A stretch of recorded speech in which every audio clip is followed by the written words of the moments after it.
सभी छात्रों को गुड मॉर्निंग। सभी भाई बंधुओं को जय हिंद जय भारत। आज आपका सीटेट 2013 का प्रीवियस ईयर क्वेश्चन पे चर्चा किया जाएगा। आप सभी भाई बंधुओं, यदि आप लोग नए हैं तो वीडियो को सब्सक्राइब कर लीजिएगा। आप पुराने भाई बंधु हो तो आप लोग ज़्यादा से ज़्यादा सपोर्ट करें, शेयर करें इस वीडियो को। ठीक, आपका परिवार आपके लिए, आपके शिक्षा के लिए नए नए वीडियो आपको पास भेजेगा और आप लोग इस चैनल के माध्यम से अपनी कुछ योगदान करके इसको शेयर करिए। ठीक, हम कर रहे हैं, चलिए बाल विकास पे क्या कर रहे हैं। बाल विकास हम शिक्षा शास्त्र प्रश्नों पे चर्चा करेंगे। ठीक, सारे इसी के चैनल के माध्यम से सारे पेपर मिलेंगे आप लोग का। ठीक, जितना से ज़्यादा प्रीवियस ईयर क्वेश्चन करेंगे उतना आप लोग को कुछ अंदाज मिलेगा पेपर के बारे में। ठीक, यदि पूरा कर ले रहे हैं तो समझिए आपको पूरा पेपर हल कर ले रहे हैं, तो आप समझिए इस पेपर के प्राइमरी के लिए अब तो उचित हो जाएंगे। रहेगा जूनियर का, जूनियर के भी पेपर मिलेगा इसी पे। प्रश्न यहाँ ध्यान रखना है, सबसे निर्देश कर रहा है सबसे उचित विकल्प चुनकर निम्नलिखित प्रश्नों के उत्तर दीजिए। तो उचित विकल्प को हमें सबसे अच्छा जो लगे उसी को क्या करना, उत्तर देना। निम्नलिखित में कौन सी संज्ञानात्मक क्रिया दी गई सूचनाओं का विश्लेषण के लिए प्रयोग में लाई जाती है? तो वर्णन करना, पहचान करना, अंतरण करना, वर्गीकृत करना, समूह का रूप क्या होता है, समूह के रूप। तो इस प्रश्न का उत्तर क्या होगा, डी नंबर होगा। आप नहीं समझ पाइएगा, डिटेल से वीडियो रोक कर उसकी तुलना परिभाषाओं को देखते हुए उनकी क्या करना है, पढ़िए। देखिए अगला प्रश्न लिखा है, राजेश अति लोलुप पाठक है। वह अपने कोर्स की पुस्तकें पढ़ने के अतिरिक्त प्रायः पुस्तकालय जाता है और भिन्न प्रकरणों पर पुस्तक पढ़ता है। इतना ही नहीं, राजेश भोजन अवकाश में अपने परियोजना कार्य करता है। उसे परीक्षाओं के लिए पढ़ने के लिए अपने शिक्षकों अथवा अभिभावकों द्वारा कभी भी कहने की ज़रूरत नहीं है और वह वास्तव में सीखने का आनंद लेता नजर आता है। उसे डैश के रूप में सर्वाधिक बेहतर रूप से वर्णित किया जा सकता है। देखिए इस प्रश्न का उत्तर क्या हो रहा है, आंतरिक रूप से अभिप्रेरित। ये आंतरिक रूप से क्या हो रहा है, प्रेरित हो रहा है, आंतरिक रूप से अभिप्रेरित विद्यार्थी है। इस प्रश्न का उत्तर स्वयं होता है, क्या होता है, स्वयं को अपने आप में क्या कर रहा है, आंतरिक हो रहा है। ठीक, जब बच्चा अपने पे निर्भर हो और पढ़ने लगे तो उसकी आंतरिक शक्ति हो। अगला प्रश्न लिखा है, यदि पूर्व प्राथमिक स्तर पर बच्चों पर खोज करने की अनुमति दे दी जाए तो वह संतुष्ट हो जाते हैं। जब उन्हें हतोत्साहित किया जाता है तो वे व्यथित हो जाते हैं। वे ऐसा डैश कि उनकी अभिप्रेरणा के कारण करते हैं, तब क्या हो जाते हैं, हतोत्साहित हो जाते हैं। तो इस प्रश्न का उत्तर क्या होगा बाबू, बी नंबर, अपनी उपेक्षा को कम करने लगते हैं। क्या करते हैं, अपनी उपेक्षा को धीरे धीरे क्या करते हैं, कम करने लगते हैं।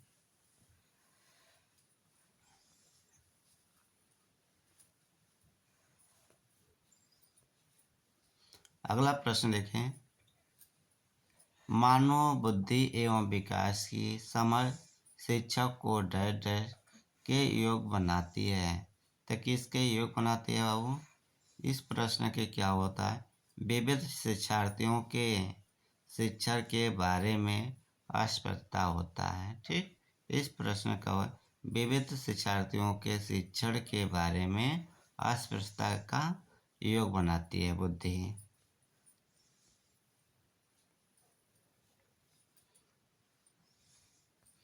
निम्नलिखित में कौन सा सत्य है, शिक्षक द्वारा प्रश्न पूछना संज्ञानात्मक विकास में बाधक होता है, ये गलत है।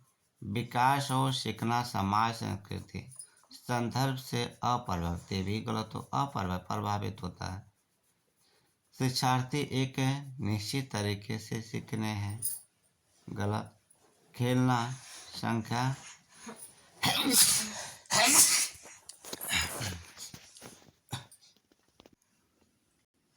खेलना संज्ञान और सामाजिक दक्षता के लिए सार्थक है। तो इस प्रश्न का उत्तर क्या होगा बाबू? डी नंबर हो जाएगा। बच्चे के विकास में आनुवंशिकता और वातावरण की भूमिका के बारे में निम्नलिखित में कौन सा सत्य है? कौन सा इनमें से सत्य है? तो इस प्रश्न का उत्तर देखा जाए बाबू क्या हो सकता है? आनुवंशिकता और वातावरण दोनों एक बच्चे के विकास में 50-50 योगदान देते हैं।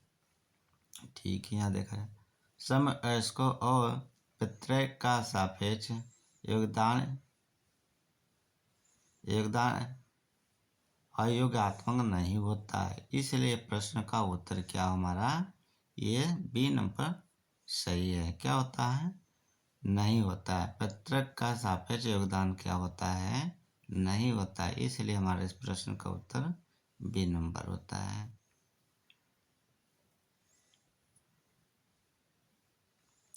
सामाजिकरण है क्या? सामाजिक मानदंडों में परिवर्तन, शिक्षक एवं पढ़ाए गए के बीच का संबंध, समाज के आधुनिकीकरण की प्रक्रिया, समाज के मानदंडों के साथ अनुकूलन। तो इस प्रश्न का उत्तर क्या होगा बाबू? सी नंबर होगा। क्या होगा? समाज के आधुनिकीकरण की प्रक्रिया होनी चाहिए।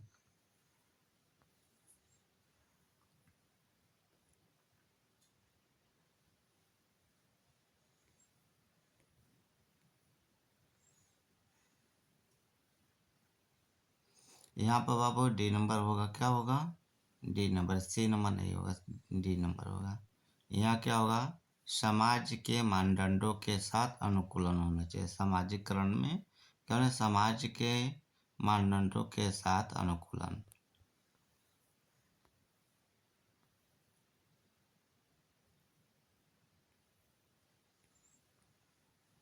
अगला प्रश्न है आपका,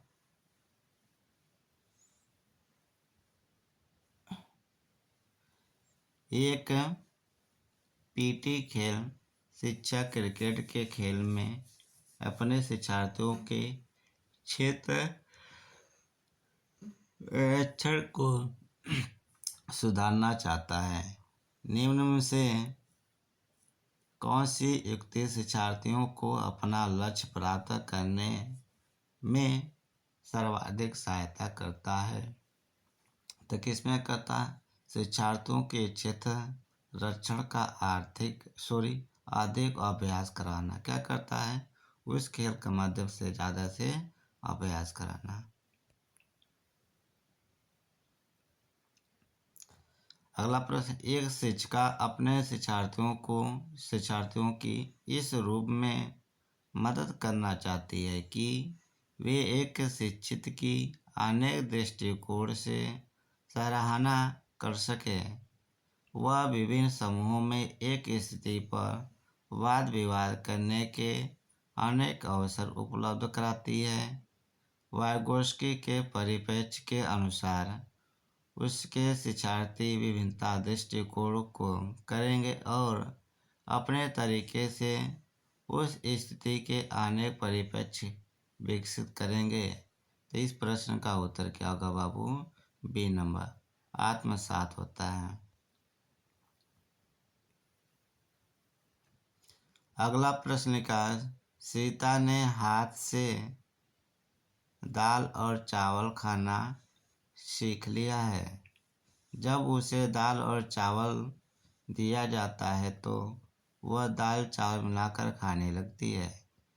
उसने चीज़ों को करने के लिए अपनी स्कीमा में दाल और चावल खाने को डर कर लिया। तो इसका क्या करेगा, अंगीकार कर लिया, संयोजित कर लिया, समयोजित है या अनुकूलित कर लिया। तो इस प्रश्न से क्या हो, इस प्रश्न का उत्तर हमारा क्या होगा बाबू, सी नंबर, अनुकूलित कर लिया। क्या कर लिया, अनुकूलित कर लिया।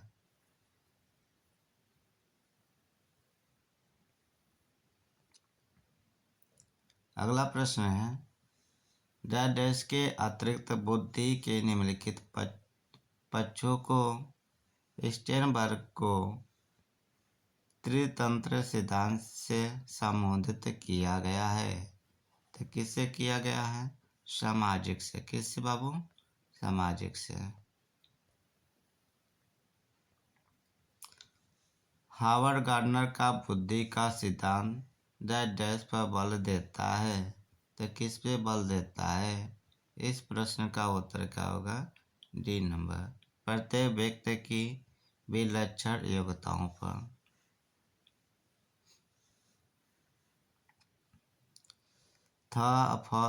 ध्वनिया है क्या, तेज हमारे ध्वनिया क्या है बाबू, स्वर्णिम है। क्या है, स्वर्णिम।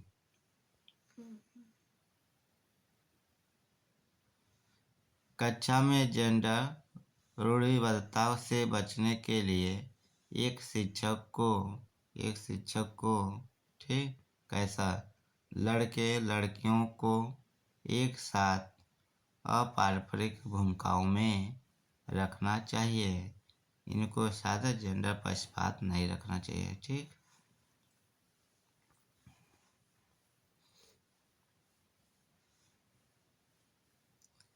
विद्यालय को किसके लिए व्यक्तिगत विभिन्नताओं को पूरा करना चाहिए।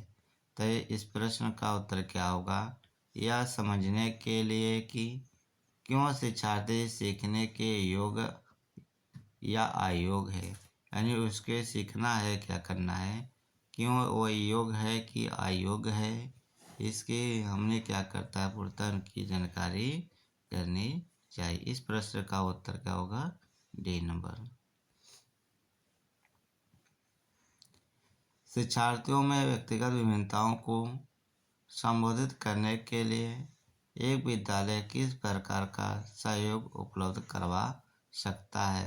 तो किस प्रकार का सहयोग उपलब्ध करा सकता है, तब बाल केंद्रित पाठ्यचर्या का पालन करना और शिक्षार्थियों को सीखने के अनेक अवसर उपलब्ध करवाना। इस प्रश्न का उत्तर क्या होगा, बी नंबर होगा। सतत और व्यापक मूल्यांकन डैश पर बल देता है। तो किस पे बल देता है बाबू, इस प्रश्न का उत्तर क्या होगा, सी नंबर। क्या होगा, सी। सीखने को किस प्रकार अवलोकित रिकॉर्ड और सुधारा जाए इस पर। ठीक, इस प्रश्न का उत्तर सी नंबर होगा।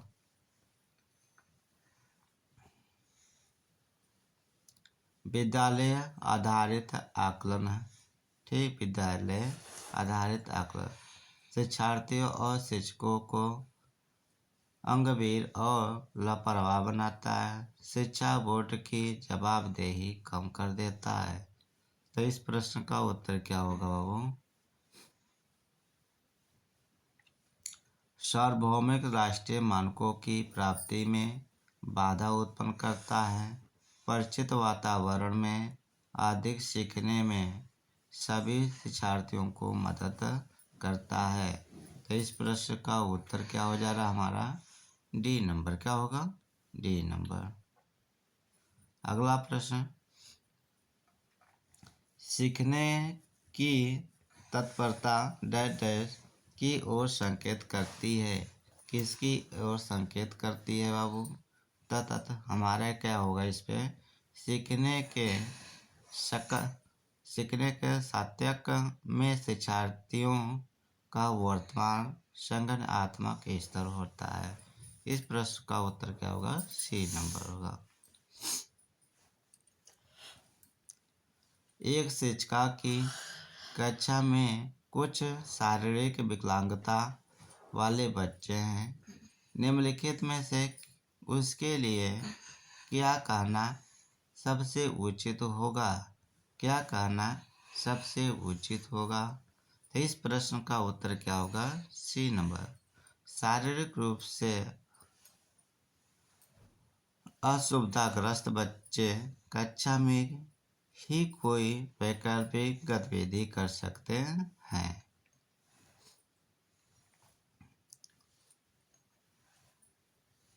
अगला प्रश्न, डैश के अतिरिक्त निम्नलिखित सभी के कारण अधिगम अक्षमता उत्पन्न हो सकती है। सभी के कारण क्या हो सकती है? अक्षमता हो सकती है। ठीक करा है। इसका अधिगम अक्षमता का अर्थ होता है ऐसे बालकों से है जो प्रायः अत्यधिक चिंतित तथा मुंडे स्वभाव के होते हैं। सांस्कृतिक कारक के अतिरिक्त उपरोक्त सभी कारकों से अधिगम अक्षमता उत्पन्न हो सकती है। इसलिए प्रश्न का उत्तर क्या होगा? ए नंबर। अगला प्रश्न, एक समावेशी विद्यालय है या कैसा है? ठीक, एक समावेशी विद्यालय का मतलब क्या हुआ? कराए शिक्षार्थियों की क्षमताओं की परवाह किए बिना सभी के अधिगम परिणामों को सुधारने के लिए प्रतिबद्ध होता है। तो इस प्रश्न का उत्तर क्या हो सकता है बाबू? B number. क्या होगा? B number.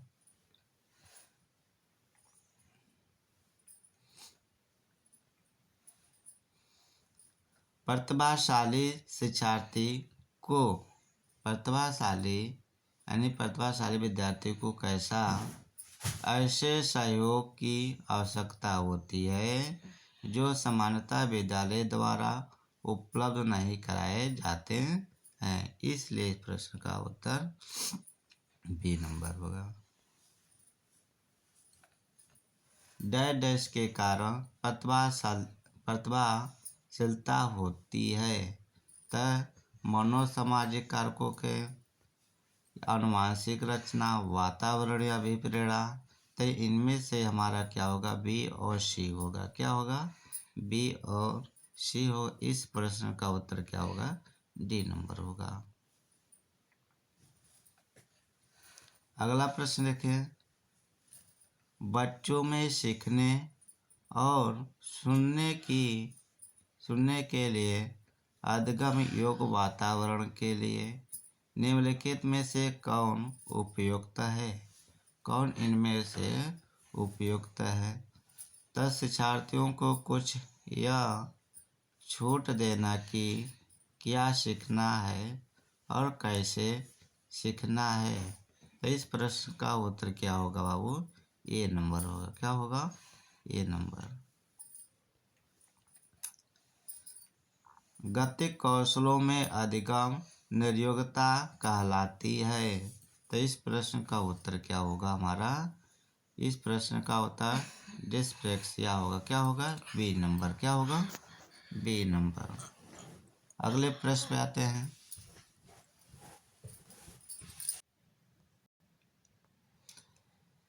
अधिगम निर्योग्यता डैश होता है तो कैसा होता है? एक चर अवस्था होता है। कैसा होता है? एक चर अवस्था होता है। ठीक, इस प्रश्न का उत्तर। आप वीडियो को नहीं समझ में वहाँ डिटेल्स में थोड़ा अपना बैठ कर पढ़िए और वीडियो रोक कर, यदि आपका धुंधला हो तो थोड़ा सेटिंग में जाकर क्वालिटी बढ़ा सकते हैं। ठीक, अब बढ़ा लेंगे और साफ वीडियो। वैसे तो हमारा जो स्क्रीन पे साफ ही है। ठीक, ये आप लोग को मोबाइल में नहीं साफ हो तो क्वालिटी बढ़ाकर देख लीजिएगा और पढ़ाई अपना करते रहिए। ये ना सोचे थोड़ा धुंधला है तो कट कर दीजिए। आप स्क्रीन पे सेटिंग पे जाए, कोई भी वीडियो टू जेड हो साफ कर सकते हैं इस सेटिंग से। के अतिरिक्त निम्नलिखित समस्या समाधान की प्रक्रिया के चरण है।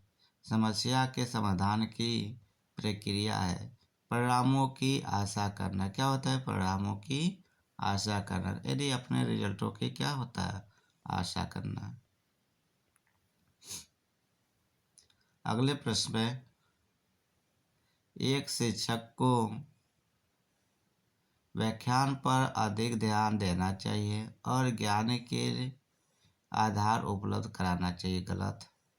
शिक्षार्थियों द्वारा की गई त्रुटियों को एक भयंकर भूल के रूप में लेना चाहिए और प्रत्येक त्रुटि के लिए गंभीर टिप्पणी देना चाहिए। यहाँ कुछ परसेंट सही है, कुछ परसेंट सही है। शिक्षार्थी कितनी बार गलती करने से बचता है, इसे सफलता के माप के रूप में लेनी चाहिए। जब शिक्षार्थी विचारों को संग्रहित करने की कोशिश कर रहे हैं तो उन्हें ठीक नहीं करना चाहिए। क्या करना चाहिए? ठीक नहीं करना चाहिए। ठीक, उनको और थोड़ा ठोकर खाए तब ठीक में धीरे धीरे वो लाइन पे आ जाएंगे। आपका अंतिम प्रश्न 30वां है। आप लोग सभी लोग वीडियो को ज़्यादा से ज़्यादा क्या करें, शेयर कर दें। आप लोग यदि नहीं सब्सक्राइब किए तो आप लोग ईमानदारी से इस वीडियो को चैनल के माध्यम से आप लोग वीडियो से जुड़े और सब्सक्राइब किए रहेंगे। जो भी नोटिफिकेशन जाएगा आपके पास पहुंच जाएगा वीडियो का। सीमा परीक्षा में एक ग्रेड प्राप्त करने के लिए अति इच्छुक है। जब वह परीक्षा भवन में दाखिल होती है तथा परीक्षा प्रारंभ होती है, वह अत्यधिक नर्वस हो जाती है।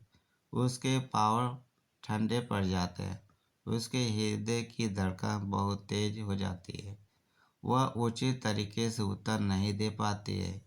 इसका मुख्य कारण हो सकता है शायद वह अकस्मात संज्ञानात्मक आवेग की सामना कर सकती है। इस प्रश्न का उत्तर क्या होगा?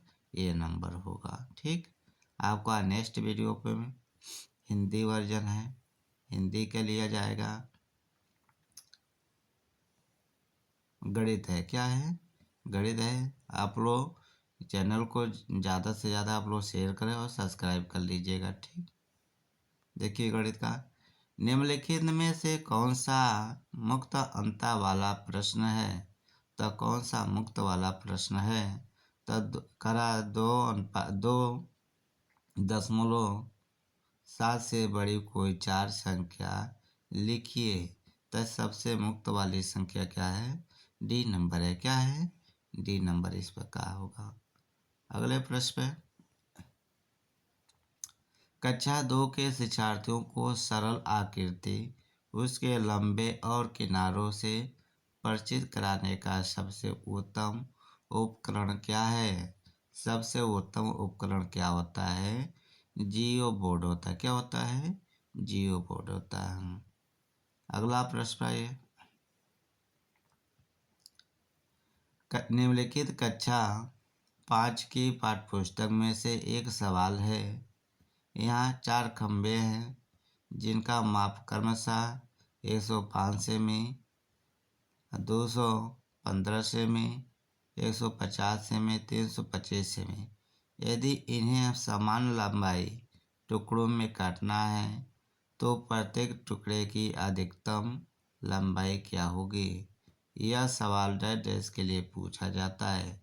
तो किसके लिए पूछा जाता है? प्रश्न का उत्तर का जवाब क्या होगा बाबू? D number. क्या है?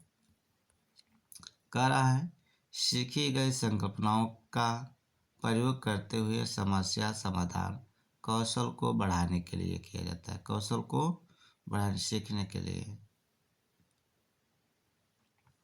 अगला प्रश्न है, निम्नलिखित कक्षा 3 के पाठ्यपुस्तक में से एक समस्या है। निम्नलिखित समस्याओं को हल करने के लिए कौन सी गणितीय संक्रिया का प्रयोग किया जाएगा?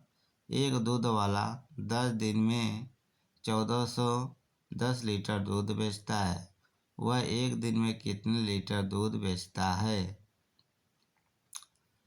उपयुक्त सवाल में ब्लूम के संज्ञानात्मक क्षेत्र की किस दक्षता की ओर संकेत करता है? किस दक्षता की ओर क्या कर रहा है? संकेत कर रहा है। तब बच्चों को क्या कर रहा है? सीखने के लिए कर रहा है। तो इस प्रश्न का विश्लेषण कर रहा है। क्या कर रहा है? विश्लेषण। अगले प्रश्न में आइए, लिखा है राशिद कक्षा 5 में पढ़ता है। वह विभिन्न प्रकार के त्रिभुजों को विभिन्न श्रेणियों में वर्गीकृत कर सकता है, लेकिन त्रिभुज में 3 कोणों का योग 180 होता है। इसके अमूर्त प्रमाण को समझने में उसे कठिनाई होती है। पियाजे के संज्ञानात्मक सिद्धांत के अनुसार रसीद चरण पर है। किस चरण पे है? तब मूर्त सक्रिय आत्मक अवस्था पे है। किस पे है?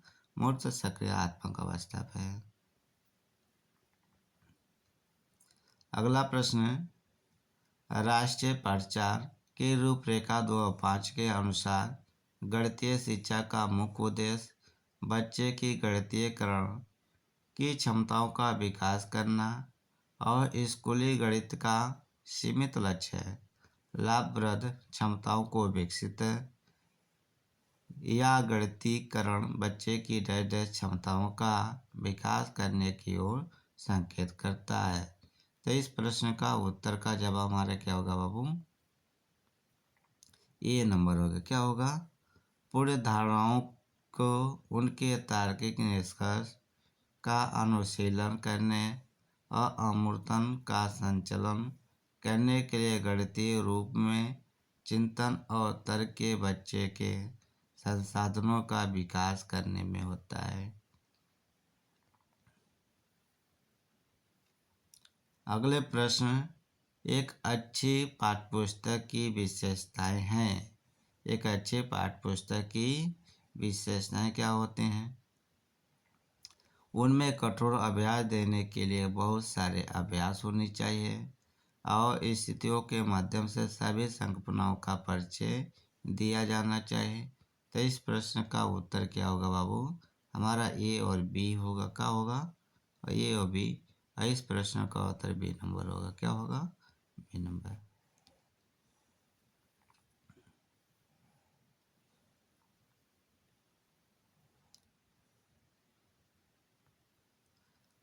राष्ट्रीय पाठ्यक्रम की रूपरेखा 2005 पर बल देती है। किस पे बल देती है? गणित में सफलता प्रत्येक बच्चों की आवश्यकता है। प्रश्न का उत्तर बी नंबर हो गया। 5, 10 और 35 के सबसे छोटे सर्वज गुणज और सबसे बड़े सर्वज गुणनखंड का अंतर, जैसे लासा ऐसे अब ले लीजिए, मासा लीजिए, ठीक। तो इसका हमने यदि गुण इति बना रहा हूँ, लासा काटने का ऐसे काट लीजिए। जैसे हमने 5 लिया, 10 लिया और यहाँ पे 35 लिया। 5 और 2 आ गए, ये नहीं कटेगा बता रहे। 5 दूनी 2 पंचे 10 और 5 7 इसको 35 नहीं कटे बता लेंगे, ठीक। इसके बाद 5 काटेंगे। किससे? 5 5 एकम 5 5 एकम 5 5 7 35। अब किससे काटूंगा इसको? 7 से। ये बता लूँगा एक, और 7 एकम 7। अब यहाँ 7 बचे 35 हो, 35 दूना कितना हुआ? 70 होगा। क्या हुआ? 70। 35 दूना कितना हो गया बाबू? ये 70 यहाँ याद रखिए, 70 ये हो गया। अब दूसरा इसी क्रम में बताएंगे। अब लिखा है इनके सबसे छोटा हो गया, अब बड़ा क्या करना है? बड़ा कैसे निकालेंगे? अब ध्यान रखिए, ये कितने संख्या से दोनों से क्या का भाग करें। जैसे 5 है, ऐसे हम भाग विधि कर रहा हूँ। 5 दूनी 10, यानी ये संख्या जो भाग किया है जैसे, फिर 5 से काटूंगा किसको? 35 को। तब 5 सते 35 हुआ। कितना हुआ? 5 सते 35 हुआ। ये भी कट गया। यानी जब इनके हम लसा लिए तो 5 आया, एचसीएफ लिए तो कितना है इसका? हमारा 5। लासा लिए तो 70 आ गया, और इसका एचसीएफ निकाले तो 5 आया। तो इनके हमने भाग विधि से दोनों को निकालने। अब दोनों का अंतर पूछा, दोनों का अंतर। मासा हमारा कितना होगा? ये इतना होगा। लासा कितना होगा? 170 होगा। लासा कितना होगा? 70। ये अंतर पूछा, दोनों में से हमने माइनस कर देंगे। क्या करूँगा? दोनों में से माइनस कर दूँगा, तब 65 हमारा इस प्रश्न का उत्तर डी नंबर होगा। क्या होगा? डी नंबर होगा। इस प्रकार निकाला जाता है। अगला प्रश्न देखिए, कह संख्या 105 के गुणनखंडों की संख्या, इनके गुणनखंडों की संख्या पूछा है। हमने आपको लगा के ही दिखाएंगे, ठीक। यहाँ पे आप काट नहीं पाएंगे। हमने देखिए 105 लिखा, इसको काटे, आगे 3 से छोटी संख्या से काटा जाता है। 3 लिखा, 3 पचे 3 त्रिका 9, 81, यहाँ हो जाएगा 3 पचे 15 हो जाएगा। फिर इसको क्या करूँगा 5 से, 5 से 35, फिर क्या करूँगा 7 से, 7 एक 7 हो जाएगा। इस प्रकार इनको हम काटा जाता है, ठीक। अब देखिए 3 कितने बार है, 3 कितने बार, एक बार, इनको एक पाव लगे। 5 कितना है, एक बार है, यहाँ एक पाव लगेंगे। 7 कितना है, एक बार पावर लगाएंगे। जब इनके एक बार पावर लगा दिया गया, ठीक, सभी पर। अब ध्यान, इनके गुणनखंडों की संख्या करना है। जैसे इनके पावर लगाया तो एक इन्हीं को का क्या है, एक एक पावर को जोड़ा गया। जैसे यहाँ पे एक पावर है, इन्हीं को क्या कर रहा है, एक एक कम एक एक गुणा होगा, ठीक, एक ही आएगा। फिर इनके क्या करूँगा गुणे में, एक का पावर पे फिर गुणा करूँगा, एक गुणे एक ही आएगा, प्लस में लिखूँगा। फिर क्या करूँगा, यहाँ गुणे लगाऊँगा। फिर क्या करूँगा, एक प्लस एक रखूँगा। इसी प्रकार इनको करना है। एक एक कितना, दो हुआ, एक एक कितना हुआ, दो हुआ, एक एक कितना हुआ, दो। फिर इनको गुणा कर, 2 दूनी 4, 4 दूनी 8, तक कितने होंगे, गुणनखंडों की संख्या कितनी होगी बाबू, 8 होगा। कितना होगा, 8 होगा। तो इस प्रश्न का उत्तर क्या होगा, 8, ए नंबर होगा। क्या होगा, ए नंबर होगा। गुणनखंडों की संख्या क्या होगा, 8 होगा। अगले प्रश्न में देखिए, यदि समय अब 2:17 PM है, तो अब से ठीक 11 घंटे और 59 के 50 समय क्या होगा। दोनों को क्या करना है, समय को क्या करना है, जोड़ने के बाद 24 से इसमें क्या करना है। यहाँ पर हमने क्या करूँगा, पश्चात बाद के, ठीक। तो दोनों को घंटे के जोड़ लीजिए। जैसे यहाँ 9 7 16 हुआ, ठीक। फिर क्या करना है, 16 हुआ। अब फिर यहाँ ये संख्या क्या है, 5 कितना होगा, 5 और 1 6 होगा। कितना होगा, 6 6 हुआ। यहाँ ध्यान रखिए 6 में एक बचा है, तो जोड़ेंगे तो कितना होगा, 61। का होगा 61, यहाँ के एक लिखो। फिर यहाँ से बचा कितना, 6, कितना बचा, 6। फिर यहाँ ध्यान रखिएगा 9 और 2 कितना हुआ, 11 हुआ। कितना हुआ, 11 हुआ। 11 में फिर क्या करूँगा, इस 11 में 6 जोड़ूंगा, 17 हुआ। कितना हुआ, 17 हुआ। अब 17 यहाँ पे हो गया, कितना होगा, 17 17। यहाँ पे जैसे हमारे संख्या 11 था, यहाँ पे कितना 2 है। 9 और 2 कितना जोड़ेंगे तो कितना होगा, सॉरी 11 और 2 जोड़े 13 हुआ। अब यहाँ एक जोड़ लिख दिया था, यहाँ 60 बचा। 60 मतलब 1 घंटा हुआ। तो यहाँ पे जोड़ेंगे तो 14 हो जाए। कितना होगा, तब 12 बजता है। 1 बजेगा तो हमारा कितना होगा बाबू, 1 बजेगा तो 13 होगा। और 2 बजे यानी 14 बजेगा तो 2 बजेगा, 14 बजेगा तो क्या होगा, 2 बजेगा था। तो यही 1 घंटा इसमें ऐड करना है, ठीक। तो ये हो जाएगा हमारा 2:16 एम होगा, ठीक। यहाँ पर हमने 60 जोड़ा, 60 नहीं, हमने घंटे जोड़ेंगे। क्या करूँगा, घंटे का, मिनट में घंटा घंटा जोड़ेंगे। इसलिए प्रश्न का उत्तर क्या होगा, डी नंबर होगा। अगले प्रश्न में 3.5 समकोणों में डिग्रियां की संख्या 3.5। अब कह रहा 3 समकोण की डिग्रियों की संख्या का समकोण कितना है, 90 अंश होता है। अब 90 को 3.5 इनको कर दीजिए, गुणा करने पर हमारा कितना 227 हो जाती है, 9 27 जीरो लगा दें। अब इसके 1/2 कर लीजिए, क्या करेंगे 1/2 तो ये 45 हो जाए, कितना होगा आगे हमने 3 कोड़ों निकाले, फिर आधा निकाल लिया, तो इनका हमने जब किया 2 एकम 2, 2 चौको 8, 1 हाथ से 2 पंचे 10 हो जाएगा, ठीक 45। अब 3.5 समकोणों को हमने जोड़ दूंगा तो 315 हो जाएगा, कितना होगा 315, ये नंबर इसका उत्तर होगा। अब इसका देखिए, कह रहा है 11 इकाइयाँ प्लस 10 दहाइयाँ और प्लस 11 सैकड़े बराबर हैं।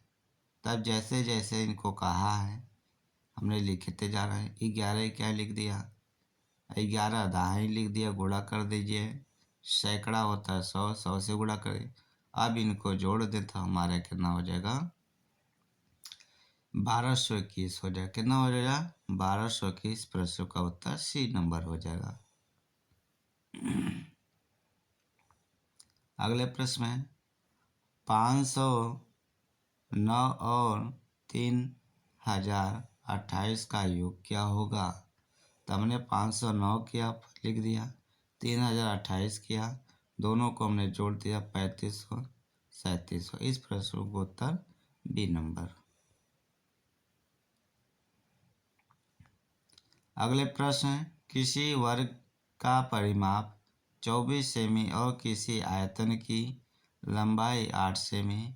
यदि वर्ग और आयत की परिमाप बराबर हो तो आयत का क्षेत्रफल वर्ग सेमी में है। तो इस प्रश्न का उत्तर क्या होगा बाबू, बी नंबर। क्या होगा, बी नंबर। देखिए कैसे, आयत का परिमाप, आयत का वर्ग, दोनों का कितना बोला 24 सेमी। आयत की लंबाई 8 सेमी, माना आयत की चौड़ाई कितना बी। आयत की परिमाप का सूत्र लिख दीजिए। अब हमारा इसके जगह ये परिमाप है 2l प्लस बी, और इसके बराबर में 24, एल प्लस बी बराबर कितना 12। इसको काटेंगे तो हमने 2 एकम 2 और 2 दूनी 4, 12 हो जाएगा। तब यहाँ पे 8 प्लस बी, एल कितना हमारा 8 है, प्लस बी और 12, ये दोनों को हमने क्या करूँगा पंचांतर करूँगा। 12 में से क्या करूँगा 8 खा जाए तो बचे कितना 4, ये हो गया बी हमारा इसकी चौड़ाई। अब बी बराबर कितना होगा 4 होगा।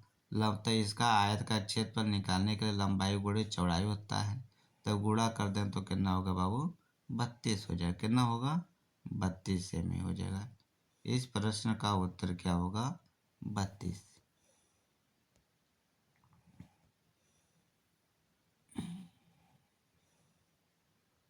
अगला प्रश्न लिखा है, संख्या 12 34 5 में 3 के स्थानीय मान तथा अंकित मान में अंतर। इसके 3 का स्थानीय मान यहाँ देखिए, ये 300, जितने अंक पीछे रहे वो लगा देते हैं 0, और इसी के मान में क्या करा अंकित मान का अंतर। यदि इनको हम घटा दें, 1 ले जाएंगे 10 होगा, 10 में से 3 खाएंगे तो 7 बचेगा, यहाँ 9 बचा, 9 उतार लेंगे, यहाँ पे कितना 2, तो 297 हो जाएगा, कितना हो जाएगा 297। इस प्रश्न का उत्तर होगा, क्या होगा 297। अगले प्रश्न में, निम्न से कौन सा सही नहीं है, इनमें से कौन सा सही नहीं है। तो इस प्रश्न का उत्तर क्या होगा बाबू, डी नंबर नहीं है। क्या है, कितना है 56.7 किलोग्राम। तो इसका एक गलत है, इसका इसके आगे और 0 होना चाहिए, ठीक। तो इस प्रश्न का उत्तर क्या है, गलत है। 1000 से हमने गुणा करे तभी इसको मान गलत हो जाएगा, इसलिए यहाँ पर सही नहीं है। अगले प्रश्न है, नदी में एक नाव की चाल 20 किमी प्रति घंटा और एक दूसरी नाव की चाल 23 किमी प्रति घंटा है। यह दोनों नाव एक ही दिशा में एक स्थान से एक समय पे चलती हैं। 3.5 घंटे पश्चात उनके बीच की दूरी क्या हो गई। 3.5 घंटे के बाद उनके बीच की दूरी क्या होगी पहले नाव की चाल कितना है 20 और दूसरे नाव की चाल कितना हो गया 23 है। कितना है 23। अब ध्यान ही रखिए यहाँ पर कैसे लिखा, पहले नाव की चाल कितना है 20, तो 1 घंटे में चला, 1 घंटे में चाल कितना हुआ इसकी 20 किमी हो गया। तब 3.5 घंटे में 3 × 1/2, 3 दूनी 6 यानी 3.5 घंटे में चली दूरी। ठीक, तो इसके दूरी के हमने चार क्या होता है, चाल समय होता है। अब यदि इनको गुणा करें तो कितना हुआ 70 किमी। कितना हुआ। उसी तरह इन दोनों को गुणा कर लीजिए, इसके हमने गति किया तो 80 किमी। कितना 80.5 किमी। दोनों का डिफरेंट हो गया 10 के 10.5। कितना हो गया 10.5 हो गया। तो इस प्रश्न का उत्तर क्या होगा बाबू, ए नंबर होगा। क्या होगा, ए नंबर। इस प्रश्न का उत्तर देखिए, करा संख्या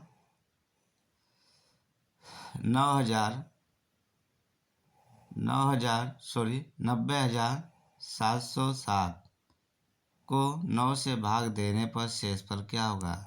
इसको हमने 9 से भाग कर दे रहा भाई।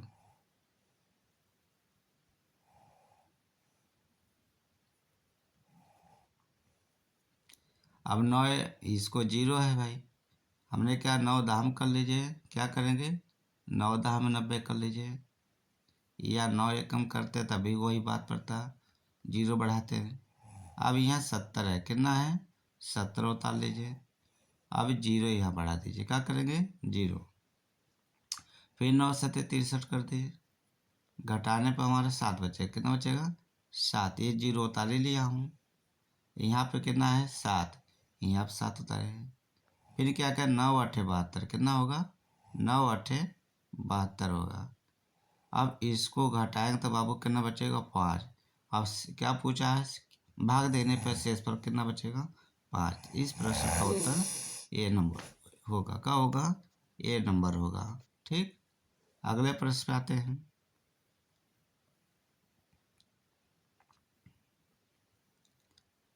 अगला प्रश्न देखिए, ध्यान सभी लोग करते रहिए, हल्का कहीं मिस्टेक हो तो इसके लिए आप लोग क्षमा करिएगा। एक ताज़ा मछली को सुखाने पर उसका भार 1/3 रह जाता है। सुनीता 1500 किलो ताज़ा मछली और 25 रुपये प्रति किलो के भाव से खरीदकर उनको सुखाकर 80 रुपये प्रति किलो के भाव पर बेच देती है। इस प्रकार वह कमाती है क्या।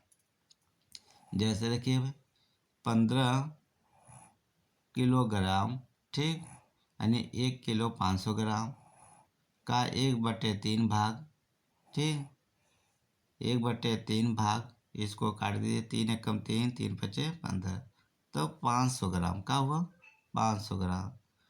फिर कह रहा है 1500 ग्राम किलो मछली को कितने रुपए में बेची, 25 रुपये में। कितने 25। इनको हम गुणा कर दे रहा हूँ, क्या गुणा करेंगे, गुणा करने पर हमारा कितना होगा 37,500 होगा। कितना होगा 37,500। फिर कह रहे 500 किलोग्राम मछली का करना 80 रुपये में, तो इससे हम गुणा कर दें तो 40,000 हुआ। यदि ये दोनों को घटा दे तो हमारा कितना लाभ होगा 2500 होगा। कितना होगा 2500 हमारा लाभ होगा। ठीक, इस प्रश्न का उत्तर क्या होगा, बी नंबर होगा।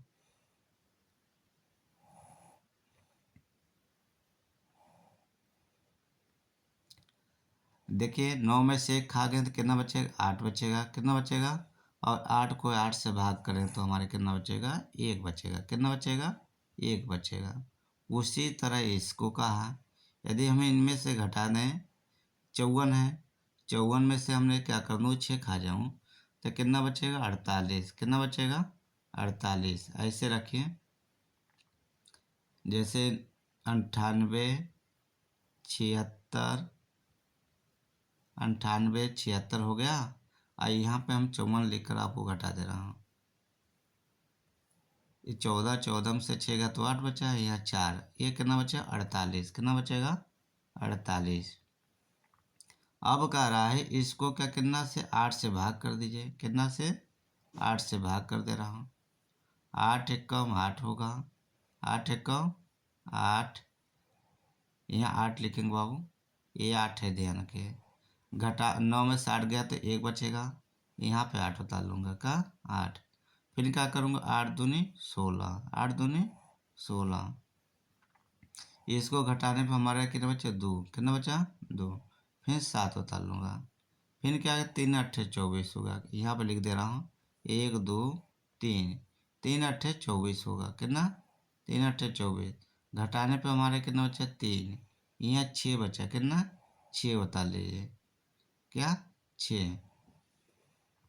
फिर क्या करेंगे 4 अट्ठे 8 चौको 32, 8 चौको 32 होगा, यहाँ 32 लिखे। घटाने पर हमारा कितना बचेगा बाबू 4 बचेगा। कितना बचेगा 4 बचेगा। फिर ये 4 उतार लूँगा, यहाँ 4। फिर क्या करूँगा 8 पंचे 40 होगा, 8 पंचे 40, 8 छः 48 होगा। यानी इसका कितना होगा 12 34, 12 34 और कितना होगा 12 34, यहाँ 56 होगा। क्या होगा 12 34 56 होगा। 12 34 भाग करने पे आप लोग कर लीजिएगा, यहाँ पर हमने करके दिखा दिया। 12 34 56, इस प्रश्न का उत्तर सी नंबर होगा। क्या होगा सी नंबर। अगला प्रश्न है, एक बोतल में 750 मिली जूस भरा जाता है और ऐसी 5 बोतलों को एक कार्टन में पैक किया जाता है। 450 लीटर जूस के लिए आवश्यक कार्टनों की संख्या क्या है। इनको देखिए जितना भरा जा रहा है, क्या करा 450 जूस बोतलों की संख्या है। ठीक, आई इसमें कितना है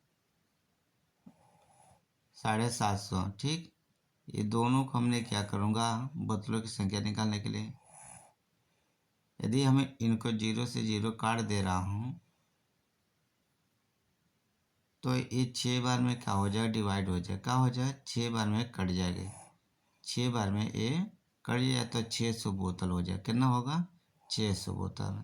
तो एक कार्टन में बोतल 6 होंगे, तो आता कार्टनों की संख्या पूछा है 6 कम 6 6 दाह में 100, तो 100 होंगे। कितने होंगे 100 बोतल होंगे कार्टनों की।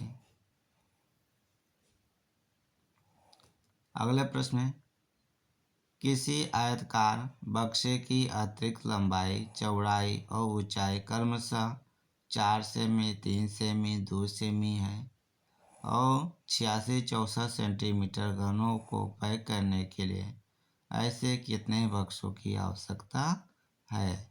ऐसे कितने बक्सों की आवश्यकता है।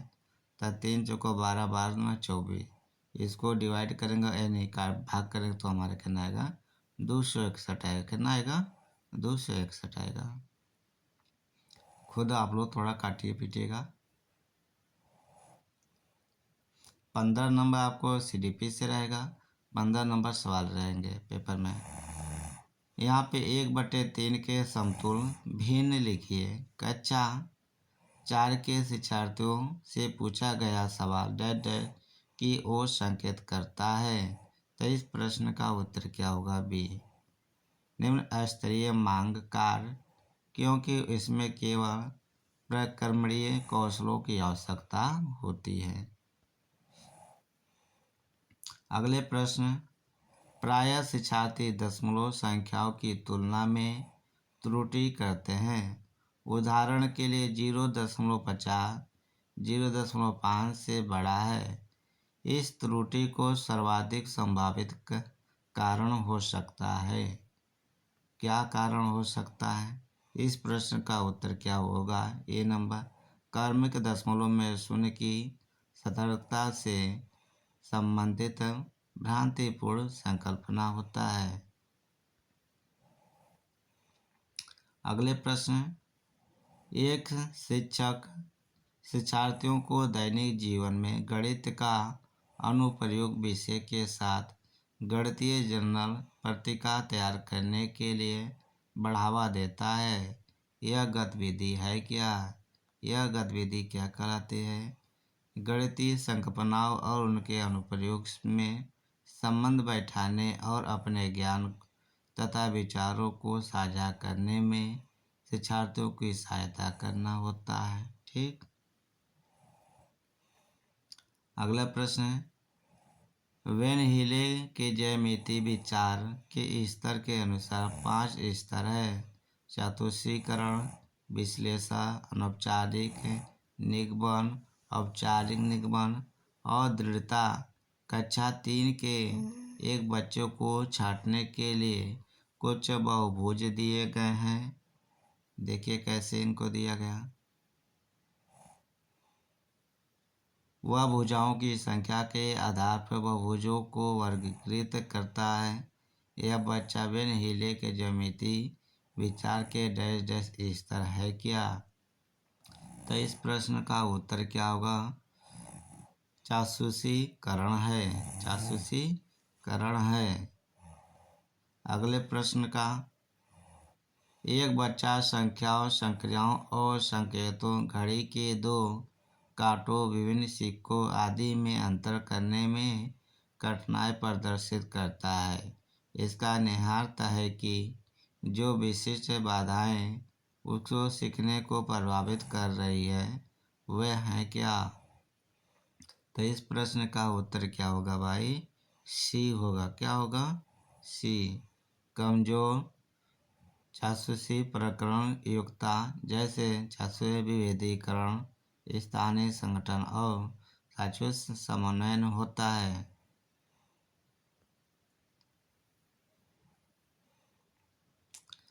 राष्ट्रीय प्रचार की रूपरेखा 2005 के अधिगम रचनावादी उपागम पर बल देती है क्योंकि वह डैश पर केंद्रित है।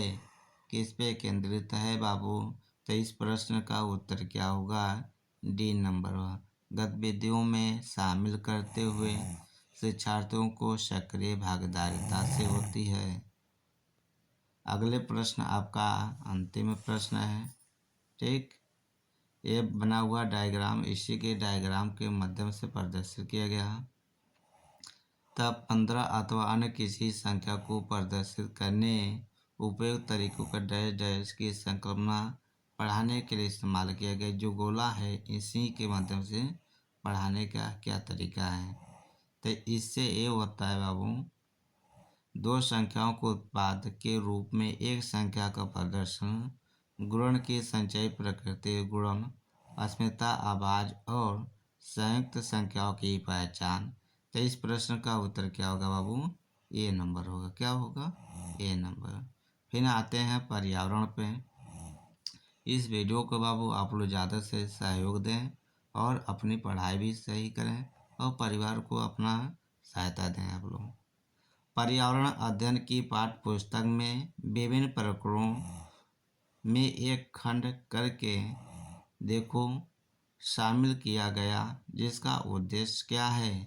प्रत्यक्ष हस्तपरक अनुभव उपलब्ध कराना। ठीक। अगले प्रश्न पे, पर्यावरण अध्ययन में एक अच्छे दत्त कार्य का मुख्य लक्ष्य होना चाहिए। क्या एक लक्ष्य होना चाहिए? तो इसमें अधिगम विचार के अवसर उपलब्ध कराना होना चाहिए। अगले प्रश्न में, पर्यावरण अध्ययन के शिक्षक के रूप में चिड़ियाघर के भ्रमण का आयोजन करने का मुख्य उद्देश्य होना चाहिए। क्या मुख्य उद्देश्य होना चाहिए? शिक्षार्थियों को सक्रिय अधिगम अनुभव उपलब्ध कराना चाहिए।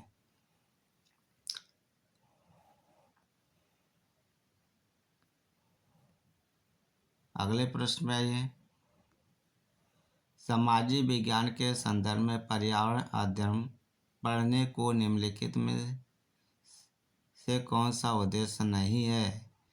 इसे बच्चों का मुख्य शब्दावली का सही परिभाषा याद करने योग्य बनाना चाहिए। यही प्रश्न का उत्तर नहीं है। अगले प्रश्न का उत्तर, कविता पर्यावरण अध्ययन की कक्षा में गरीबी, निरक्षरता और वर्ग असमानता जैसे सामाजिक मुद्दों पर बल देना चाहती है। निम्नलिखित में कौन सा अधिगम अनुभव इस उद्देश्य को प्राप्ति में अधिक प्रभाव होगी? तो इस प्रश्न का उत्तर का जवाब क्या होगा बाबू? हमारा डी नंबर होगा। क्या होगा? D number. शिक्षार्थियों को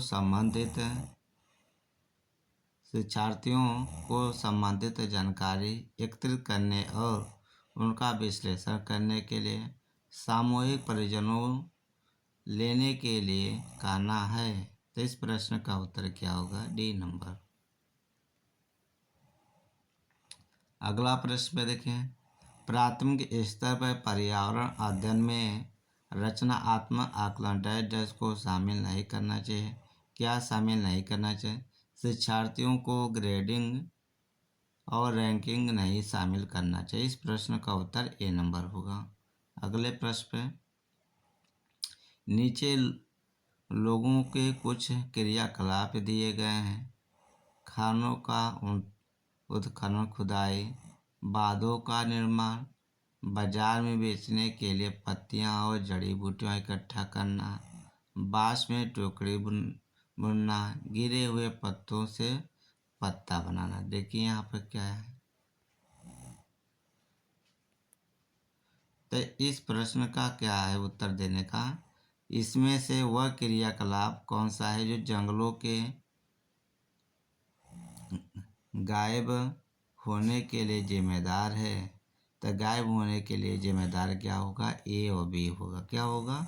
ए और बी नंबर होंगे। ठीक। कासे के बारे में कथन चुने। कासे के बारे में क्या है? कथन को चुने। तो क्या होगा कासे के लिए? कांसा लोहे और चांदी तथा स्वर्ण की भांति एक तत्व है।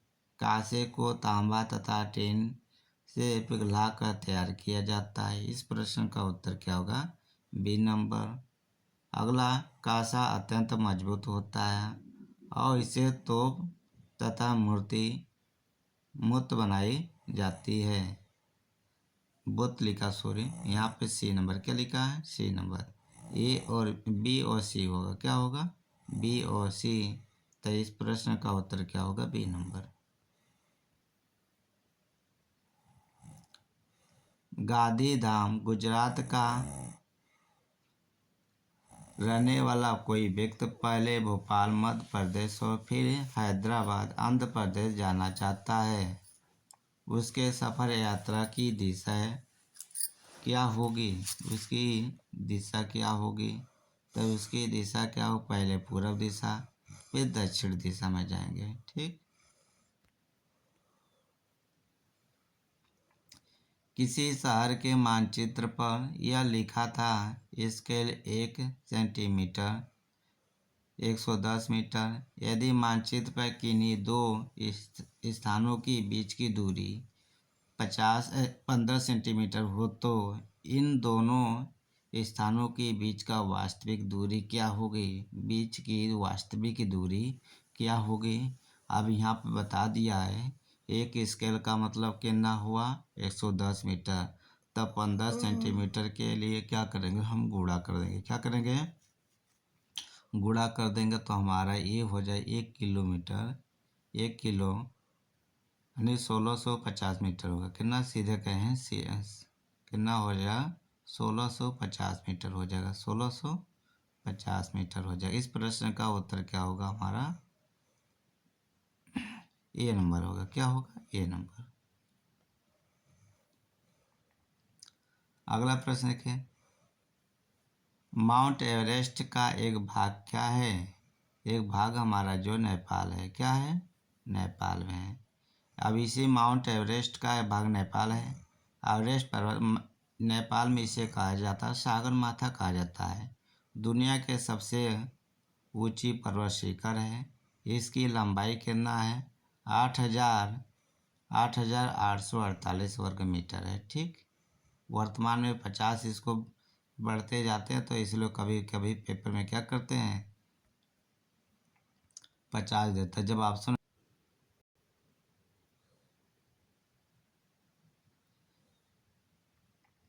देखिए, रजत ने अपने मित्र से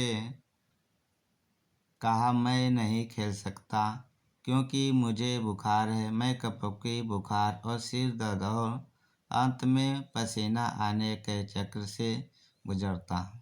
रक्त की जांच के बाद डॉक्टर ने मुझे एक कड़वी दवाई दी और रजत किस रोग से पीड़ित हो सकता है? तो किससे होता? मलेरिया से। कितना? मलेरिया से। आगे इसका थोड़ा डिटेल्स आप लोग देखें। कपकी लगना, बुखार आना, सिर दर्द होना और बुखार हल्का कम होने पर पूरे शरीर से पसीना निकलना मलेरिया प्रमुख लक्षण है। इसके उपचार में कुनैन की छाल का प्रयोग किया जाता है, जिसका स्वाद क्या होता है? कड़वा होता है। क्या होता है? कड़वा होता है। अगले प्रश्न का देखिए, अल्ब ब्रूनी कौन था? वह कौन था? वह एक क्या था? वह उज्बेकिस्तान की यात्री था जिसने एक किताब लिखी जो हमारे देश के इतिहास के बारे में जानने में सहायक होता है।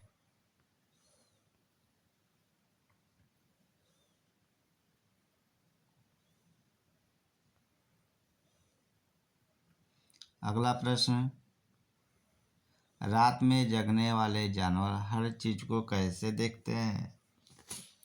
तो कैसे देखते हैं? केवल काली और सफ़ेद देखते हैं। काली और सफ़ेद देखते हैं। अगला प्रश्न देखिए, हाथियों के झुंड के बारे में सही कथन को चुनिए। तो इस प्रश्न का उत्तर क्या होगा बाबू? सी नंबर। क्या होगा? C number. यहाँ ए और सी होगा। क्या होगा? जैसे हाथियों के झुंड में केवल हथनियाँ 14 से 15 वर्ष की बच्चों में ही रहते हैं, उसके बाद छोड़ देते हैं। ठीक, झुंड के सबसे बुजुर्ग हथनी ही पूरे झुंड की नेता होती है। वही लेकर क्या करती हैं? चलती रहती। इस प्रश्न का उत्तर सी नंबर होंगे।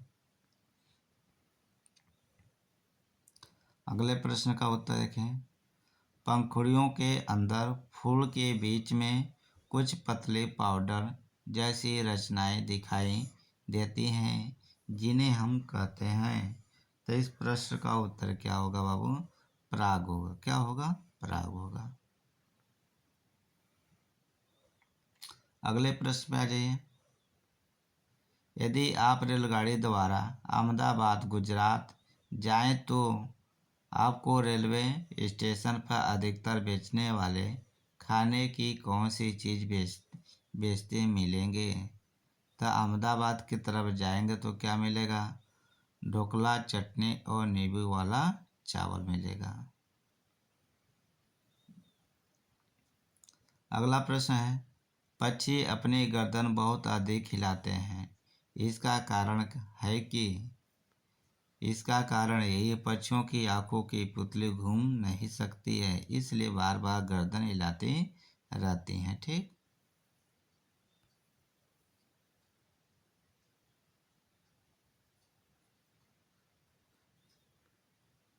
निदान के पश्चात कोई डॉक्टर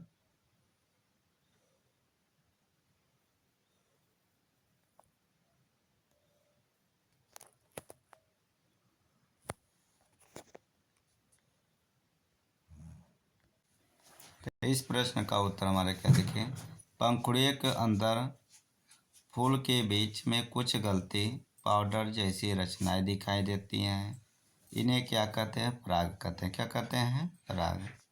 अगले प्रश्न पे आइए, यदि आप रेलगाड़ी द्वारा अहमदाबाद गुजरात, ये भी हो गया। तो अगले प्रश्न में ये भी हो गया है। यहाँ पे आते हैं, यहाँ पे देखिए आप लोग, निदान के पश्चात कोई डॉक्टर रोगी से यह कहता है कि उसके खून में हीमोग्लोबिन की कमी है, तो उस रोगी को आयरन की कमी को पूरा करने के लिए क्या खाना चाहिए? क्या खाना चाहिए? आंवला, हरी पत्तेदार सब्जियां का सेवन करना चाहिए। अगले प्रश्न पे राष्ट्रीय प्रचार की रूपरेखा 2.5 प्राथमिक स्तर पर पर्यावरण अध्ययन शिक्षण का मुख्य उद्देश्य होना चाहिए क्या? तो क्या उन्हें कक्षीय अधिगम को विद्यालयों को बाहर के जीवन से क्या करना चाहिए? जोड़ना चाहिए। अगले प्रश्न पे आइए। निम्नलिखित में से कौन सा प्राथमिक स्तर पर पर्यावरण अध्ययन की पाठ्यचर्या की आवश्यकता को अनुरूप नहीं है? क्या अनुरूप नहीं है? तो इस प्रश्न का उत्तर क्या होगा? B number. उसे काम की दुनिया में प्रवेश के लिए शिक्षार्थियों को ज्ञान एवं कौशल से लैस होना चाहिए। ठीक नहीं होना चाहिए। अगले प्रश्न पे एनसीईआरटी की पाठ्यपुस्तक में पर्यावरण अध्ययन को उच्च प्राथमिकता और स्थान दिया गया है। क्या दिया गया है? अधिक संख्या में अभ्यास प्रश्नों में शामिल करने के लिए, विषय की आधारभूत संकल्पनाओं की व्याख्या करने के लिए, चिंतन और विस्मय के लिए शिक्षार्थियों को अवसर उपलब्ध कराने के लिए, तकनीक शब्दावली सटीक परिभाषा उपलब्ध कराने में होते हुए। इस प्रश्न का उत्तर क्या होगा बाबू? सी नंबर। चिंतन और विस्मय के लिए शिक्षार्थियों को अवसर उपलब्ध कराने हेतु होता है। अगले प्रश्न आइए।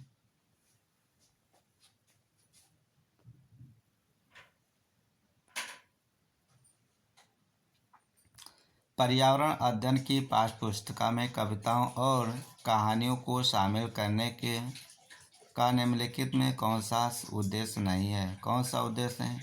नित्य और एकरस विषय वस्तु में बदलाव करना नहीं होता है। अगले प्रश्न में आइए। पर्यावरण अध्ययन की एक अच्छे पाठ्यक्रम को बच्चे के प्रति सही, जीवन के प्रति सही और विषय के प्रति सही होना चाहिए। प्रचार को निम्नलिखित विशेषताओं में से कौन सा उपयुक्त आवश्यकताओं को पूरा नहीं करती है? कौन सा नहीं करती है? तो इस प्रश्न का उत्तर क्या होगा? ए नंबर। क्या होगा? ये शब्दावली और परिभाषाओं पर अधिक बल नहीं देती है।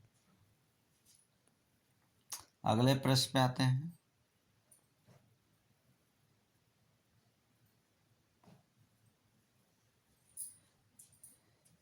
नलिनी कक्षा 3 के शिक्षार्थियों को जानवर हमारे साथी प्रकरण से परिचित कराना चाहती है। प्रकरण को और अधिक रोचक तरीके से प्रस्तुत करने के लिए निम्नलिखित में से कौन सी युक्ति सर्वाधिक उपयुक्त होगी? तो कौन सा उपयुक्त होगी बाबू? इस प्रश्न का उत्तर क्या होगा? डी नंबर होगा। क्या होगा? D number.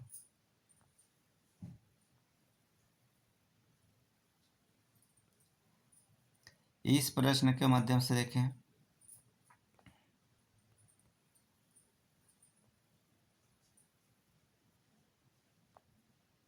लिखा है कक्षा 5 के एनसीईआरटी पर्यावरण के अध्ययन की पाठ्य पुस्तक में प्रत्येक पाठ के अंत में एक खंड को शामिल किया गया। हम क्या समझते हैं? यह सुझाव दिया गया है कि इस खंड में शामिल प्रश्न के उत्तर का सही या गलत के रूप में आकलन नहीं किया जाएगा। यह परिवर्तन इसलिए किया गया क्योंकि यह इस प्रश्न का उत्तर क्या होगा? D number. यह जानने में शिक्षक की सहायता करता है कि बच्चे कैसे सीखते हैं। तो इस प्रश्न का उत्तर क्या होगा? हमारा डी नंबर होगा। अगले प्रश्न आइए।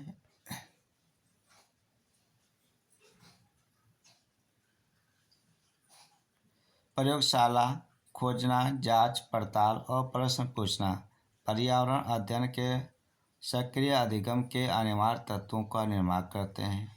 एक शिक्षक खाना जो हमें खाना चाहिए की संकल्पना के बारे में बताने के लिए निम्नलिखित गतिविधियों को व्यवस्था करता है।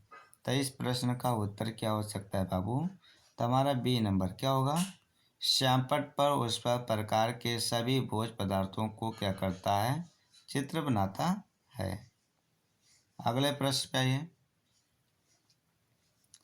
कक्षा 4 के शिक्षार्थियों को हवा सब जगह है प्रकरण पढ़ाते समय गतिविधि का निम्नलिखित गतिविधियों को करने की योजना बनाती है। तो इस प्रश्न का उत्तर का जवाब क्या होगा बाबू? बी नंबर, शिक्षार्थियों को क्षेत्र भ्रमण पर ले जाना। शिक्षार्थियों को क्या है? क्षेत्र भ्रमण पर ले जाना होता है। ठीक, अगले प्रश्न पे आते हैं। आपका हिंदी आ गया भाई, हिंदी के प्रश्न पे चर्चा किया जाएगा। ठीक, आप लोग हिंदी वर्जन पे रहेंगे, इनको पढ़िएगा, जो उचित लगे उसी प्रश्न का उत्तर दिया जाए। समाज में पाठशालाओं, स्कूल अथवा शिक्षा की दूसरी दुकानों की कोई कमी नहीं है। छोटे छोटे बच्चे को माँ बाप स्कूल भेजने की जल्दी करते हैं। 2-2.5 साल के बच्चों को भी स्कूल में बिठाकर आ जाने का आग्रह भी हर घर में बना हुआ है। इसके विपरीत हर घर की दूसरी सच्चाई यह भी है कि कोई भी माँ बाप बालकों को सही शिक्षा के बारे में और साथ ही सच्चा एवं अच्छा माता पिता अभिभावक होने का शिक्षण कहीं से भी प्राप्त नहीं करता। माता पिता बनने से पहले किसी भी नौजवान जोड़े को यह नहीं सिखाया जाता है कि माँ बाप बनने का अर्थ क्या है। इससे पहले किसी भी जोड़े को यह भी नहीं सिखाया जाता है कि अच्छे और सच्चे दाम्पत्य की शुरुआत कैसे की जानी चाहिए। पति पत्नी होने का अर्थ क्या है, यह भी कोई नहीं बताता है। परिणाम साफ है कि जीवन शुरू होने से पहले ही घर टूटने बिखरने लगते हैं। घर बसाने के साला न आज तक कहीं खुली है और न ही खुलती दिखती है। समाज और सत्ता दोनों या तो इस संकट के प्रति सजग नहीं है, फिर इसे अनदेखी कर रहे हैं। तो इस प्रश्न में भी जो शब्द है वो हमारा क्या है? भी हमारा क्या है? निपात है। क्या है? निपात शब्द होता है। ठीक, जैसे निपात शब्द है ही, तो, हाँ, मत, ये सभी क्या होते हैं? निपात शब्द होते हैं। इसके विपरीत हर घर की दूसरी सच्चाई यह भी है कि दूसरी घर की सच्चाई क्या है? वास्तविकता है, रियल है। क्या है? रियल। घर के टूटने बिखरने का मुख्य कारण क्या है? सजग क्या? दाम्पत्य का अर्थ नहीं जानते हैं। क्या है? नहीं जान रहे हैं घर टूटने बिखरने का। हर घर में किस चीज़ के आग्रह बना हुआ? हर घर में किस घर आग्रह बना हुआ?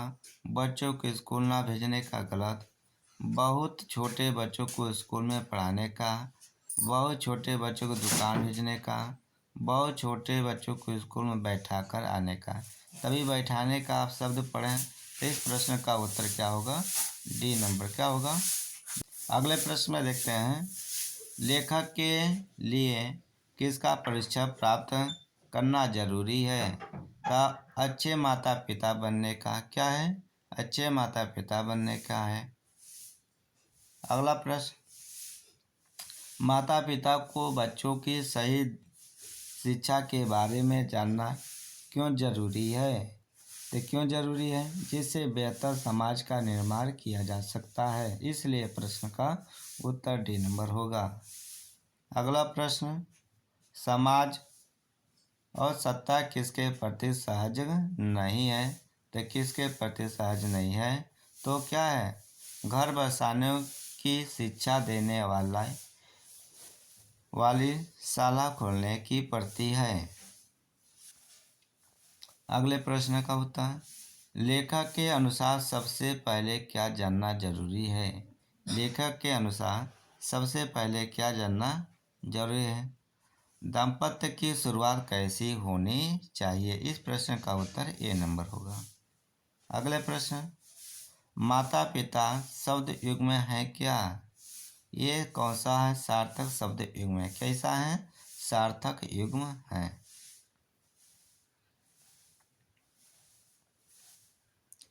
अगला प्रश्न है, नीचे दी गई पंक्तियों को पढ़कर सबसे उचित विकल्प का चयन करें। पूछो किसी भाग्यवादी से, यदि विधि अंक प्रबल है, पद पर क्यों देती न स्वयं, वसुधा निज सदन उगल है। तो इस प्रश्न कविता के माध्यम से इसमें प उपसर्ग से बनने वाला शब्द समूह क्या है? तो इससे बनने वाला शब्द का प्रभाव हुआ, परदेश हुआ, प्रपत्र हुआ। ठीक, ये हमारे शब्द पर से होंगे। ठीक, अगला प्रश्न, कविता ने किसकी महिमा का खंडन किया? कविता ने किसकी महिमा का खंडन किया? तब भाग्यवाद का। किसका किया? कैसा भाग्यवाद, यानी भाग्यशाली है, यह हमारी भावना के ऊपर है। ठीक, विधि अंक से तात्पर्य है क्या है? विधि अंक से तात्पर्य क्या होता है? भाग का लिखा हुआ। क्या होता है? भाग कैसा लिखा हुआ है। कवि के अनुसार यदि भाग ही सब कुछ होता तो क्या होता? धरती स्वयं ही रतन रूपी संपत्ति उगल देती। ठीक, इस प्रश्न का उत्तर क्या होगा? D number. तुकबंदी के कारण कौन सा शब्द पहले रूप में प्रयुक्त हुआ? तो क्या रतन। क्या हुआ? रतन शब्द से। अगले प्रश्न, निम्न से कौन सा वसुधा का समानार्थी है? तो इस प्रश्न का उत्तर हो वसुधरा। ठीक, इस प्रश्न का उत्तर बी नंबर होगा। अगले प्रश्न में आइए, सबसे सही विकल्प को, उचित विकल्प को हमें छाट कर लिखना है। बच्चों के मौखिक भाषा का सतत आकलन करने का सबसे बेहतर तरीका क्या होता है? विभिन्न संदर्भों में बातचीत करना। विभिन्न संदर्भों में क्या होता है? बातचीत करना होता है। ठीक, अगले प्रश्न में आते हैं, भाषा में सतत और व्यापक आकलन का उद्देश्य क्या होता है? भाषा के मौखिक और लिखित रूपों के प्रयोग की क्षमता का आकलन करना होता है। ठीक, इस प्रश्न का उत्तर सी नंबर होता है। कक्षा भाषा में विभिन्न दृश्य श्रव्य साधनों का उपयोग का उद्देश्य नहीं है। क्या उद्देश्य है? विद्यालय प्रमुख के निर्देशों का पालन करना नहीं है। अगला प्रश्न है, पाठ्य पुस्तक की भाषा क्या है? बच्चों की घर व समुदाय की भाषा से मिलती जुलती होनी चाहिए। इस प्रश्न का उत्तर ए नंबर है। प्राथमिक स्तर पर भाषा सीखने से तात्पर्य क्या है? तो इस प्रश्न का उत्तर क्या?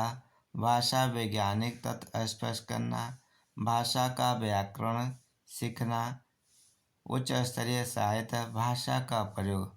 तो भाषा क्या हो? वैज्ञानिक तत्व पे स्पष्ट करना होता है। इस देख लिया जाए यहाँ पर उत्तर डी नंबर। क्या है? डी नंबर है। भाषा का प्रयोग सीखना होता है, वैज्ञानिक नहीं होता है। क्या होता है? वैज्ञानिक। भाषा का प्रयोग सिखाना होता है, भाषा का प्रयोग करने का सिखाया जाए।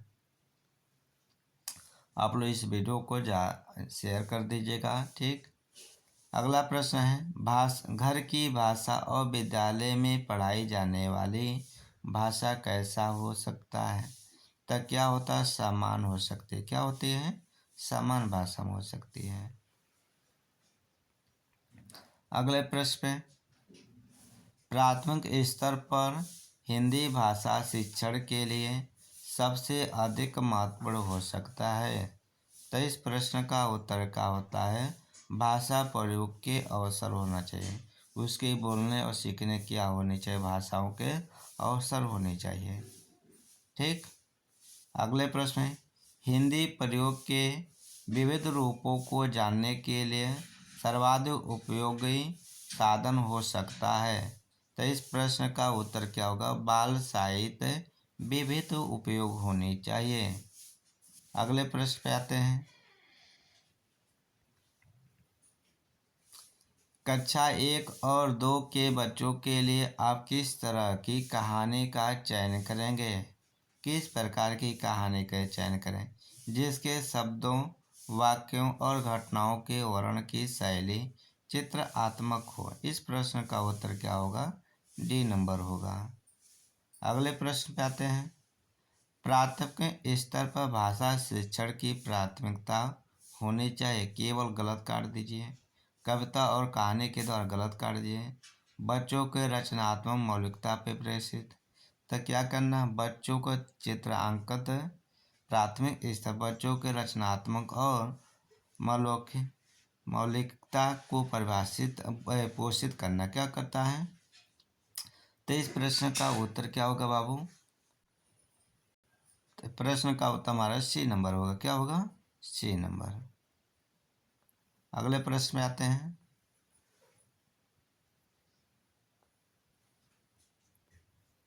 पढ़ने का प्रारंभ होता है कब?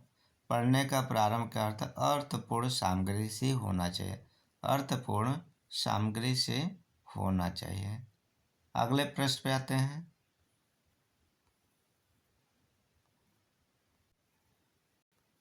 अगला प्रश्न है, भाषा के बारे में कौन सा कथन उचित है? कौन सा कथन उचित है? भाषा नियमबद्ध व्यवस्था होता है। इस प्रश्न का उत्तर क्या होगा? बी नंबर होगा। आपका 2 प्रश्न और बचे हैं। आप वीडियो को ज़्यादा से ज़्यादा आप लोग शेयर करिएगा। प्राथमिक कक्षाओं में रोल प्ले भूमिका निर्वाह का उद्देश्य होना चाहिए। तब विभिन्न संदर्भों में क्या होना चाहिए? विभिन्न संदर्भों में भाषा प्रयोग के अवसर प्रदान करना चाहिए।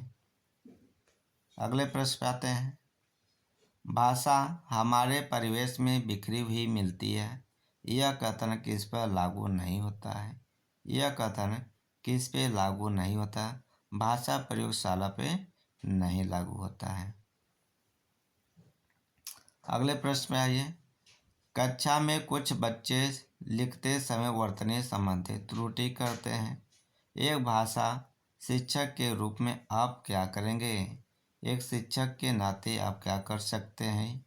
तो क्या करें? शब्दों को सही रूप लिखते हुए बच्चों को दोनों तरह के शब्दों का अवलोकन करते हुए अंतर पहचानने का अवसर दें। जैसे कोई बच्चा गलत लिख रहा है तो उसको आप थोड़ा क्रॉस करके उसको ऊपर लाइन या नीचे जगह हो तो उसको लिख के बताइए ऐसे लिखा जाता है कर्तव्य, या कोई भी त्रुटि हो तो वहाँ पर लिख कर दर्शाया जाता है जिससे बच्चे जान सके हाँ कि हमारी गलती क्या है। यही एक शिक्षक का कर्तव्य है।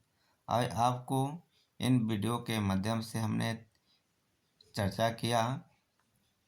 आपका CDP हो गया, 30 प्रश्न हिंदी हो गए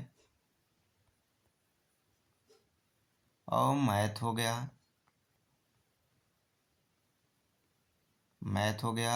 एक EVS हो गया। क्या हो गया? EVS। इन 4 विषयों के बारे में हमने चर्चा किया। आप लोग इस विषय के ज़्यादा से ज़्यादा आप लोग प्रीवियस पे उतनी हो और इनको सॉल्व करें। ठीक, यहीं से आपका नंबर उठने का चांस है।